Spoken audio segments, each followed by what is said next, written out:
Trump నిన్న 25%, 26% అంటే ఇంకో 25% వేస్తున్నాం 50% అన్నాడు ఆయన. 50% భారతదేశం మీద ఈ టారిఫ్లు మేము విధిస్తాము అని. దీని మీద అంతకుముందు అంతా భారత ప్రభుత్వం మౌనంగా ఉంది, కానీ నిన్న ఉక్రెయిన్తో మాకంటే మీరే ఎక్కువ వ్యాపారం చేస్తున్నారు, అలాగే EU కూడా చేస్తూ ఉంది, యూరోపియన్ యూనియన్, మీకు మాకు చెప్పే అవకాశమే లేదని భారతదేశం కొంచెం గట్టి జవాబు ఇచ్చింది.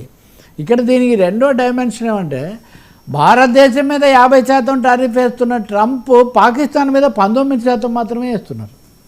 అంటే పాకిస్తాన్ మీద ప్రత్యేక ప్రేమ చూపించుకుంటూ చైనాతో కూడా టారిఫ్ల విధింపును వాయిదా వేశారు, 3 నెలల వ్యవధి ఇచ్చారు వాళ్లకు. అలాగే యూరోపియన్ యూనియన్ ఉక్రెయిన్తో బ్రహ్మాండంగా వ్యాపారం చేస్తుంది. ముఖ్యంగా ఇది హంగరీ, ఇది వరకు ఉన్న పాత కమ్యూనిస్ట్ దేశం, అది ఇప్పుడు యూరోపియన్ యూనియన్లో ఉంది. హంగరీ చాలా వ్యాపారం చేస్తుంది, వాళ్ళకు కూడా మినహాయింపు ఇస్తున్నారు.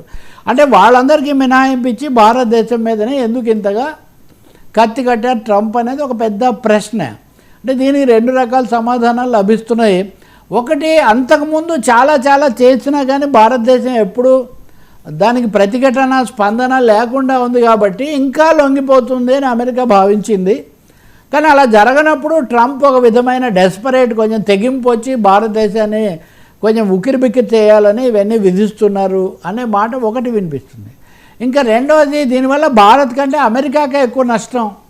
ముఖ్యంగా ఎలక్ట్రానిక్ పరికరాలు, కొన్ని రకాలైనటువంటి వస్తువులు భారతదేశం నుంచి వెళ్తేనే చౌకగా వెళ్తున్నాయి ఇప్పటి వరకు. ఇప్పుడు వీటి ధర కనుక 50% టారిఫ్లు పెంచితే ఈ ధరలు అక్కడ పెరుగుతాయి. సో ఆ సెగ వాళ్ళకే తగులుతుంది అని. ఇందులో ముఖ్యమైనది వ్యవసాయ ఉత్పత్తులు. మోదీ ఇంతవరకు మాట్లాడలేదు. ట్రంప్ చెప్పేది అబద్ధాలని మీరు అని చెప్పగలరా అని రాహుల్ గాంధీ సవాల్ చేసినా ఆయన మాట్లాడలేదు.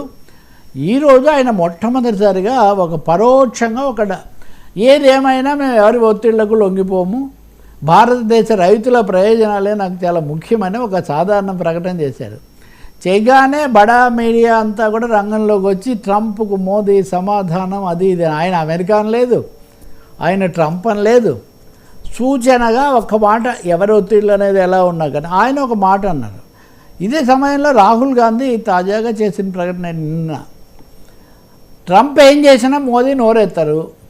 ఎందుకంటే మోదీ కనుక అదానీ వ్యవహారాల మీద అంతకుముందు బయటకు వచ్చిన కుంభకోణాల మీద దర్యాప్తుకు ఆదేశిస్తే మొత్తం బయటకు వస్తుంది తన భాగవతం అనే ఒక భయం బీజేపీకి ఉంది. కాబట్టి మోదీ ఉక్కిరిబిక్కిరి చేస్తున్నా, మనల్ని దిగ్బంధనం చేస్తున్నా, ట్రంప్ చేస్తున్నా మోదీ మాట్లాడరని చెప్పి ఆయన ఆరోపణ చేస్తున్నారు.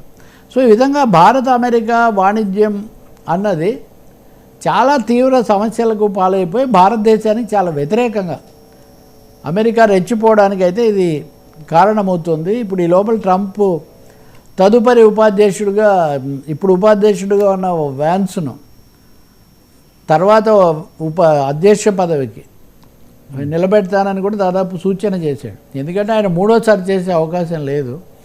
కాబట్టి జాతీయ సంబంధమైన ఈ ఒత్తిడి పెంచే అవకాశం చాలా ఎక్కువగా భారతదేశం మీద కనిపిస్తుంది. కానీ ఒక్కటే ఉపశమనం ఏమంటే, ట్రంప్ ఇన్ని వేషాలు వేస్తున్నప్పటికీ కూడా భారతదేశంలో స్టాక్ మార్కెట్ల మీద, ఫైనాన్షియల్ పర్ఫార్మెన్స్ మీద పెద్ద ప్రభావం పడలేదు. గట్టిగానే వీళ్ళు ఉన్నారు, నిలబడగలిగింది, ఆర్థిక వ్యవస్థ నిలదొక్కుకోగలిగింది. నిన్నే RBI రెపో రేటు వాటిని యథాతథంగా కొనసాగించాలని చెప్పింది. సో ఈ రెండింటిని కూడా షాక్ అబ్జార్ప్షన్ భారత ఆర్థిక వ్యవస్థ చేసుకోగలిగిందని చెప్తున్నారు. ఏదేమైనా కానీ భారతదేశం చొరవ తీసుకొని ఇతర దేశాలను కూడగట్టి గట్టిగా ఎదుర్కోకపోతే ట్రంప్ కొంప ముంచడం ఖాయం అనిపిస్తుంది. మీరు చూసే ఉంటారు, నరేంద్ర మోదీ 30వ తారీఖున చైనా వెళ్తున్నారు. ఇంకా చైనా పేరెత్తకూడదన్న ఈ దేశంలో పరిస్థితుల్లో ఎక్కడికి వస్తాయంటే, ట్రంప్ను ఎదుర్కొంటున్న మోదీ స్వయంగా చైనాకు వెళ్తున్నారు, SCO షాంఘై కోఆపరేషన్ సమావేశానికి.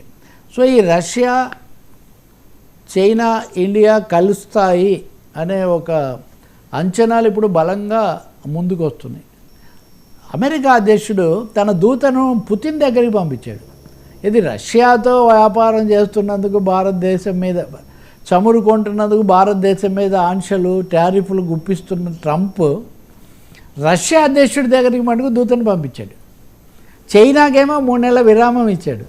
సో ఈ త్రిసభ్య ఈ 3 దేశాల యొక్క కలయికను అడ్డుకోవడానికి కూడా ట్రంప్ చేయగలిగినంత చేస్తున్నాడు.